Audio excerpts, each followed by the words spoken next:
Hello friends, welcome back to my channel. मैं हूं आपकी फ्रेंड वर्षा। फ्रेंड्स, आज की इस वीडियो में हम बीएड एंट्रेंस एग्जाम के कॉमर्स के प्रैक्टिस सेट के बारे में डिस्कस करेंगे। तो चलिए फ्रेंड्स, वीडियो को स्टार्ट करते हैं। लेकिन वीडियो को स्टार्ट करने से पहले प्लीज मेरे चैनल को सब्सक्राइब कर लीजिए, और अगर आपने चैनल को सब्सक्राइब कर लिया तो इस वीडियो को लाइक कीजिए और अपने फ्रेंड्स के साथ शेयर कीजिए। चलिए फ्रेंड्स, आज की इस वीडियो को स्टार्ट करते हैं। Is a realisation account. अब हमें बताना है रियलाइजेशन अकाउंट कौन सा अकाउंट होता है। ये पर्सनल अकाउंट होता है, नॉमिनल अकाउंट होता है, रियल अकाउंट या फिर सस्पेंस अकाउंट। तो रियलाइजेशन अकाउंट आपने देखा होगा, ये पार्टनरशिप के अंदर प्रिपेयर किया जाता है। रियलाइजेशन अकाउंट ये एक तरह का नॉमिनल अकाउंट होता है, यानी कि नाम मात्र का खाता होता है। जब हम जो पार्टनरशिप फर्म होती है उसका वाइंड अप करते हैं या फिर समापन करते हैं, तो उसकी दशा में ये हम रियलाइजेशन अकाउंट प्रिपेयर करते हैं। तो यहाँ पे ऑप्शन 2 हमारा नॉमिनल अकाउंट राइट आंसर हो जाएगा। नेक्स्ट क्वेश्चन पे आते हैं। पेमेंट टू क्रेडिटर्स रिजल्ट, यानी कि जो भी पेमेंट किया जाता है क्रेडिटर्स को, वो क्या रिजल्ट करता है, यानी कि उससे क्या डिसीजन या फिर हम बोल सकते हैं उससे क्या रिजल्ट निकल कर आता है। इंक्रीज इन टोटल असेट्स, यानी टोटल असेट्स में इंक्रीज हो जाता है, डिक्रीज हो जाती है टोटल असेट्स, इंक्रीज हो जाती है टोटल लायबिलिटीज, या फिर reduction in total liabilities and total assets. तो देखिए यहाँ पर हम बात कर रहे हैं पेमेंट की, तो ऑप्शन डी यहाँ पे हमारा बिल्कुल करेक्ट होगा। क्योंकि जब हम क्रेडिटर्स को पेमेंट करते हैं तो हमारी लाइबिलिटीज तो कम होती हैं, साथ में हमारी असेट्स भी कम हो जाती है। क्योंकि जब आप क्रेडिटर्स को पेमेंट करेंगे तो आपके पास से क्या जाएगा, कैश। और कैश कहाँ शो किया जाता है, ये शो किया जाता है हमारा असेट साइड में। तो जब हम कैश अपना थोड़ा जब हम उसको पेमेंट करेंगे तो कैश हमारा कम हो जाएगा, तो हमारी टोटल असेट्स में भी कमी आएगी और लाइबिलिटीज भी हमारी कम हो रही है तो उसमें भी कमी आएगी। इसलिए यहाँ पे ऑप्शन डी हमारा करेक्ट आंसर है। नेक्स्ट क्वेश्चन पे आते हैं। Who was the person who first publish the principles और डबल अकाउंटिंग सिस्टम, यानी कि वो कौन सा पर्सन है जिसने फर्स्ट टाइम पब्लिश किया था डबल अकाउंटिंग सिस्टम के प्रिंसिपल्स को। Lucas Pacioli, Alfred Marshall, S W Taylor या फिर हेनरी फ्यूल। फ्रेंड, ये क्वेश्चन मैं आपको बहुत बार करवा चुकी हूँ, तो आप इजिली इसका आंसर कर सकते हैं। तो बताइए इसका क्या आंसर होगा। यस, देखिए इसका राइट आंसर है यहाँ पे ए, जो कि हमारा ल्यूकस पैसियोली। ल्यूकस पैसियोली हमारा ये कॉन्सेप्ट डबल एंट्री सिस्टम का लेकर आए थे।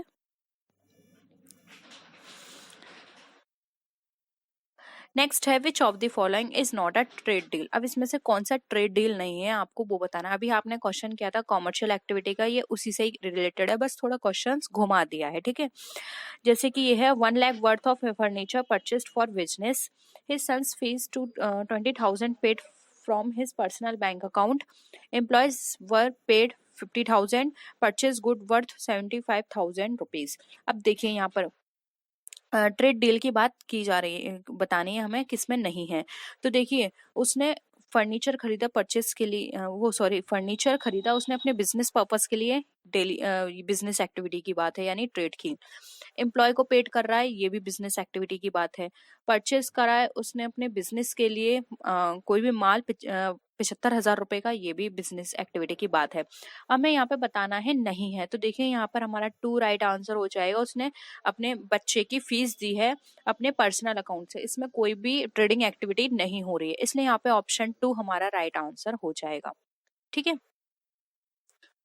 नेक्स्ट आते हैं।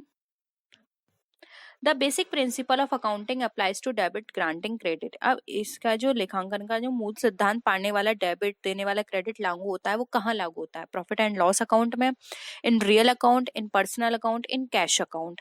तो देखिए पाने वाला डेबिट और पैन सॉरी जो पाने वाला है डेबिट और देने वाला क्रेडिट है, वो अगर हम बात करें नियम की तो वो लागू होता है हमारा पर्सनल अकाउंट में। ये रूल हमारे पर्सनल अकाउंट के अंदर है। इस तरह के क्वेश्चंस भी बहुत आते हैं, तो प्लीज आप गोल्डन रूल्स जरूर पढ़ लीजिएगा अकाउंटिंग के, ठीक है। नेक्स्ट है, अगेन उसी तरह का एक क्वेश्चन है, लेकिन यहाँ पे जो ऑप्शंस हैं वो अलग हैं, ठीक है। Which of the following is not a trade deal. अब आपको ट्रेड डील अगेन बतानी है। Bought ₹10,000 furniture for business, employee salary 6,000 paid, boys fees 5,000 paid for his personal bank account and 2,000 paid for boys fees by trade। अब देखिए यहाँ पर बात की जा रही है, ये दोनों ही ऑप्शन यहाँ पर ये तो आपने देख लिया कि ए भी नहीं हो सकता और बी भी नहीं हो सकता। अब यहाँ पर आपको थोड़ा सा कंफ्यूजन होगा ऑप्शन 3 एंड ऑप्शन 4 से। तो देखिए यहाँ पर आप इस तरह से इसको समझ सकते हैं कि यहाँ पर जो पे की जा रही है फीस वो ट्रेड के द्वारा की जा रही है, और यहाँ पे जो पे की जा रही है वो पर्सनल यूज से की जा रही है।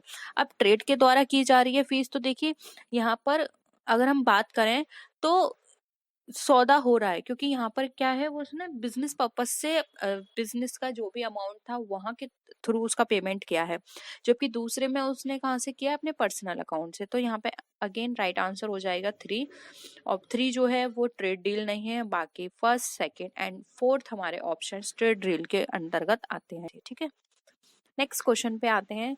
और प्लीज अगर आपको वीडियो पसंद आ रही है तो वीडियो को लाइक भी जरूर कीजिए, शेयर कीजिए, और अपने फ्रेंड्स के साथ इस वीडियो को शेयर कीजिएगा, जिससे कि उनकी भी प्रिपरेशन अच्छे से हो जाए। ठीक है, स्टार्ट करते हैं। नेक्स्ट है हमारा क्वेश्चन, कैपिटल अकाउंट इज। अब जो हमारा कैपिटल अकाउंट है वो किस नेचर का अकाउंट होता है, पर्सनल है, एक्चुअल है, अनरियल है, या फिर नन ऑफ द एप्रोप्रिएट, यानी कि इनमें से कोई भी सही नहीं है।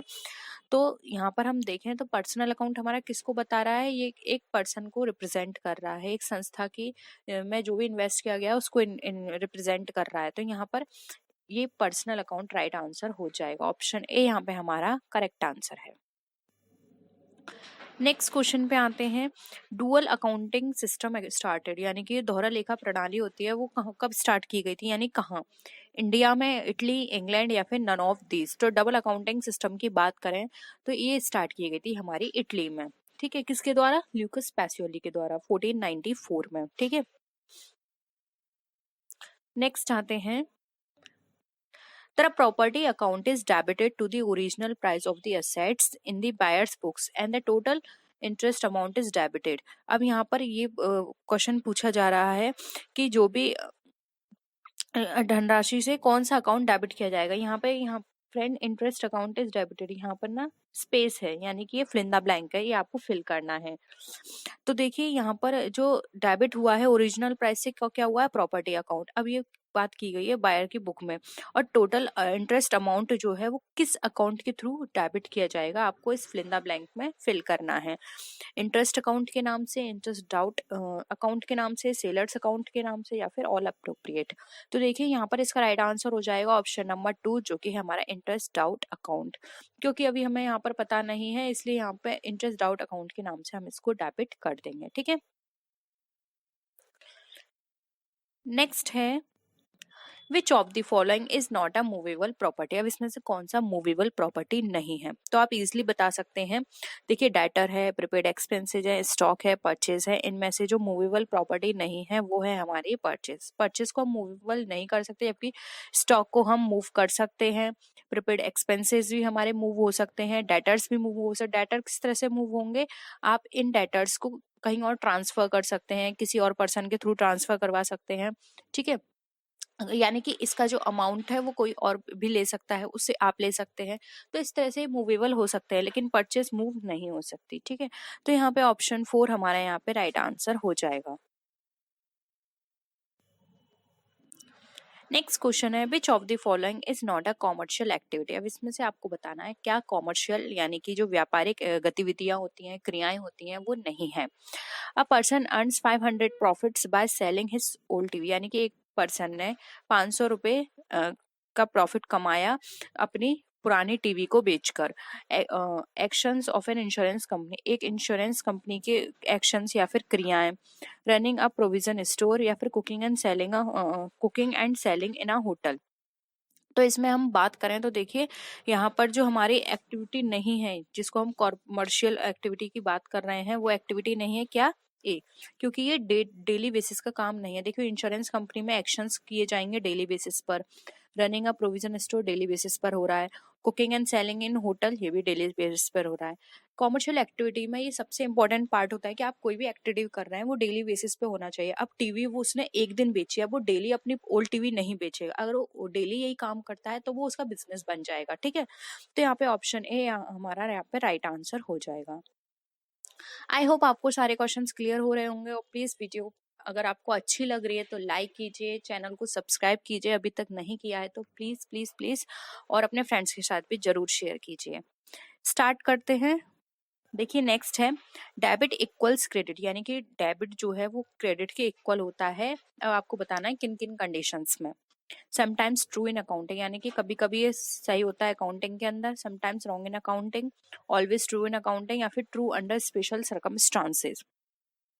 तो यहाँ पर हम बात करें तो देखिए ये हम सबको पता है कि डबल एंट्री सिस्टम अकाउंटिंग के अंदर फॉलो किया जाता है। और डबल एंट्री सिस्टम ये बात करता है कि हमारे जो ट्रांजेक्शन्स हैं वो टू ट्रांजेक्शन्स होंगे, यानी कि सभी डेबिट का क्रेडिट होगा और सभी क्रेडिट का डेबिट होगा, यानी कि कोई भी क्रेडिट या कोई भी डेबिट अकेले नहीं होगा, ये दोनों एंट्रियां साथ होंगी, debit side and credit side. इसलिए जो ऑलवेज ट्रू इन अकाउंटिंग हमारा ऑप्शन यहाँ पे करेक्ट होगा। Every debit has credit and every credit has debit. ठीक है, ये बस कॉन्सेप्ट आप याद रखिए। ठीक है, नेक्स्ट क्वेश्चन है डबल अकाउंटिंग मीन्स। अब डबल अकाउंटिंग का क्या मतलब होता है आपको ये बताना है। Every merchant transaction has two side, two accounts are created for all transactions, या फिर right all business transaction twice, या फिर ऑल ऑफ द अबव। तो देखिए यहाँ पर बात की जा रही है डबल अकाउंटिंग सिस्टम की। मैंने अभी आपको बताया डबल अकाउंटिंग सिस्टम में क्या होता है, डेबिट और क्रेडिट दोनों जगह ट्रांजेक्शन्स या फिर जो रिकॉर्डिंग होती है वो की जाती है। तो यहाँ पे टू साइड्स वाला ऑप्शन जो है वो हमारा करेक्ट आंसर होगा। Every merchant transactions has two side. इसको दो बार नहीं लिखा जाता, दो बार अकाउंट नहीं क्रिएट किए जाते, तो ये दोनों हमारे ऑप्शंस गलत हैं। तो ऑप्शन 11 वो सॉरी 1 हमारा राइट आंसर हो जाएगा। तो ये थे हमारे आज के क्वेश्चंस। आई होप आपको क्वेश्चंस क्लियर हुए होंगे। इस सीरीज के अंदर हम आपको चैप्टर बाय सारे क्वेश्चंस करा रहे हैं, जिससे कि आपको अपने प्रिपरेशन करने में आसानी हो। आई होप आपको ये क्वेश्चंस पसंद आ रहे होंगे। वीडियो पसंद आ रही है तो वीडियो को लाइक कीजिए, फ्रेंड्स के साथ शेयर कीजिए, और किसी भी तरह की कोई भी क्वेरी हो तो प्लीज़ ज़रूर बताइएगा। तो नेक्स्ट वीडियो में फिर मिलते हैं आपसे और भी अच्छी वीडियोज़ के साथ। तब तक के लिए टेक केयर, बाय बाय।